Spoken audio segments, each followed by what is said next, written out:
हम आज की इस वीडियो में सांख्यिकी, जिसे हम इंग्लिश में स्टैटिस्टिक्स कहते हैं, इसकी दुनिया में हमारे सफर को शुरू करने वाले हैं और हम यह जानेंगे कि सांख्यिकी का अर्थ ही आंकड़े यानी कि डेटा को समझना होता है। हम यह भी कह सकते हैं कि सांख्यिकी के लिए सब कुछ आंकड़े यानी कि डेटा ही है। तो सांख्यिकी के सफर में हम सबसे पहले बात करने वाले हैं वर्णनात्मक सांख्यिकी यानी कि डिस्क्रिप्टिव स्टैटिस्टिक्स की।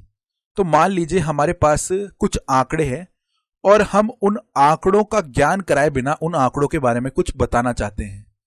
तो क्या हम संख्याओं के छोटे समुच्चय का प्रयोग करते हुए ऐसे उन आंकड़ों के बारे में कुछ बता सकते हैं? इसी बात का हम यहां पर ध्यान देने वाले हैं। और एक बार जब हम वर्णनात्मक सांख्यिकी की विधियों का निर्माण कर लेंगे तो उसके पश्चात हम उन आंकड़ों के लिए अनुमान लगा सकते हैं, निष्कर्ष निकाल सकते हैं, निर्णय कर सकते हैं और इस प्रकार से हम आनुमानिक सांख्यिकी का अध्ययन कर सकते हैं, जिसे हम इंग्लिश में कहते हैं इन्फरेंशियल स्टैटिस्टिक्स। तो ये कुछ इस प्रकार से आ जाएगा यहां पर। चलिए इसके साथ ही यह सोचते हैं कि हम आंकड़ों का वर्णन किस प्रकार से कर सकते हैं। चलिए इसके लिए आंकड़ों के रूप में हम एक संख्याओं का समुच्चय मान लेते हैं और मान लीजिए हम हमारे बगीचे में जो पौधों की ऊंचाइयां हैं उनकी बात कर रहे हैं और हम कह रहे हैं कि हमारे बगीचे में कुल मिलाकर 6 पौधे हैं जिनकी ऊंचाइयां 4 inch, 3 inch, 1 inch, 6 inch, 1 inch तथा 7 इंच है। तो इस प्रकार 6 पौधों की ये ऊंचाइयां हैं। और मान लीजिए कोई व्यक्ति है जो दूसरे कमरे में बैठा है और हमारे पौधों को देखे बिना वह हमसे यह सवाल पूछता है कि आपके पौधों की ऊंचाइयां कितनी हैं। अब उस व्यक्ति को केवल एक संख्या सुननी है। वह संख्या क्या बतानी चाहिए? विभिन्न प्रकार के जो पौधे हैं उनकी ऊंचाइयां वह संख्या बतानी चाहिए। तो इसको आप किस प्रकार से बताएंगे? अब इसके जवाब में आप क्या सोच सकते हैं कि हमें एक निश्चित संख्या चाहिए। वह संख्या इन सभी संख्याओं के मध्य को दर्शाने वाली संख्या हो सकती है, या आप यह भी सोच सकते हैं कि वह संख्या सबसे अधिक बार आने वाली संख्या हो सकती है, या इस प्रकार भी आप सोच सकते हैं कि वह संख्या एकदम बीच में आने वाली संख्या भी हो सकती है। तो यदि इस प्रकार के विचार आपके दिमाग में आ रहे हैं तो ये वही विचार हैं जो कि वर्णनात्मक सांख्यिकी के अनुसार भी आ रहे होंगे। तो चलिए अब हम देखते हैं कि इसे हम किस प्रकार से सोच सकते हैं।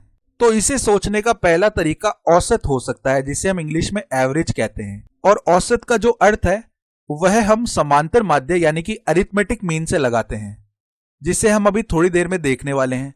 किंतु सांख्यिकी में औसत का जो अर्थ है वह और अधिक व्यापक हो जाता है। औसत का अर्थ हम यहां किसी विशेष संख्या से लेते हैं, या हम यह कह सकते हैं जो मध्य की संख्या है उससे लेते हैं, या जो बीच की संख्या या मध्य की संख्या है उससे हम इसका अर्थ लेते हैं। और यही संख्या हमारी जो केंद्रीय प्रवृत्ति की माप है उसे बताती है, यानी जो मेजर ऑफ सेंट्रल टेंडेंसी है, जो केंद्रीय प्रवृत्ति की माप है उसे यह संख्या बता रही होती है।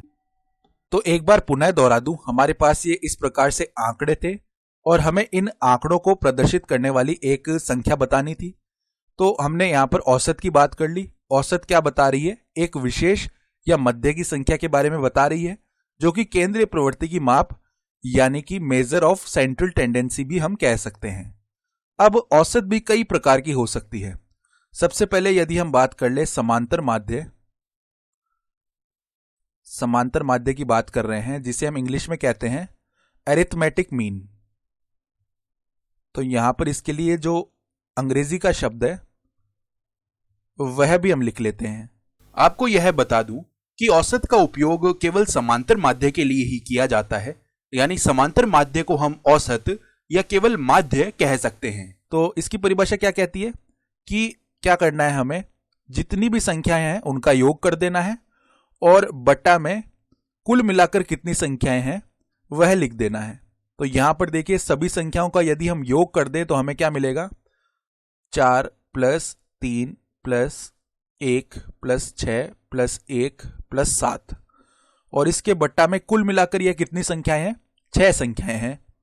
तो यदि हम इनको जोड़ लेते हैं, 4 + 3 7, 7 + 1 यानी 8, 8 + 6 यानी 14, 14 + 1 यानी 15 और 15 + 7 हो जाएगा 22। तो 22 बट्टा में 6 बन जाएगा, जो कि कितना बन जाएगा? 3 सहित 4/6। इसको इस प्रकार भी लिखा जा सकता है 3 सहित 2/3। इसको हम पुनः लिख सकते हैं 3.6 और यहाँ पर 6 ऐसे पुनरावृत्ति होगी यानी रिपीटेशन होगी, तो यहाँ पर हम ऐसे बार लगा लेते हैं। इसका अर्थ क्या है, 3.6 ऐसे रिपीटेशन यानी कि पुनरावृत्ति चल रही है। तो यह बन गया है। समांतर माध्य का उपयोग हम इस प्रकार से केंद्रीय प्रवृत्ति की माप को दर्शाने या ऐसे कह सकते हैं इन आंकड़ों के लिए एक रिप्रेजेंटेटिव नंबर यानी इन आंकड़ों को प्रदर्शित करने के लिए एक संख्या के रूप में इसका प्रयोग किया जा सकता है। तो चलिए अब इस औसत या इस विशेष संख्या को दर्शाने की एक अन्य विधि की बात करते हैं और इसे हम कहते हैं माध्यिका। तो यहां पर इस प्रकार से हम लिख सकते हैं, इसे हम क्या कहते हैं, माध्यिका, जिसे हम इंग्लिश में क्या कहते हैं, मीडियन।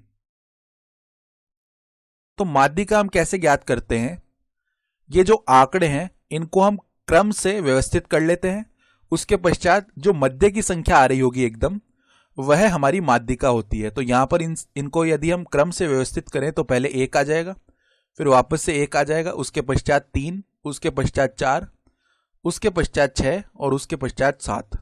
तो कुल मिलाकर ये कितनी संख्याएं हैं, कुल मिलाकर यह 6 संख्याएं हैं और 6 एक सम संख्या होती है। तो यदि सम संख्या आ रही होती है, जो कुल संख्या कितनी है वह एक सम संख्या आती है, तो क्या होता है, यहां पर जो बीच के मान है वे 2 संख्याएं हो जाएंगी। तो यहां पर देखिए जो बीच की 2 संख्याएं हैं ये आ रही हैं।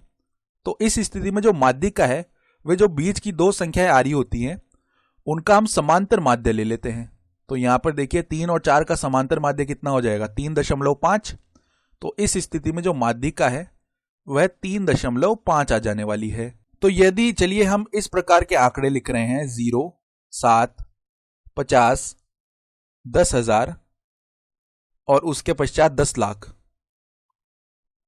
तो यदि अब हम इन आंकड़ों के लिए माध्यिका की बात कर रहे हैं तो हम देख सकते हैं कुल मिलाकर कितनी संख्याएं हैं, कुल मिलाकर ये 5 संख्याएं हैं।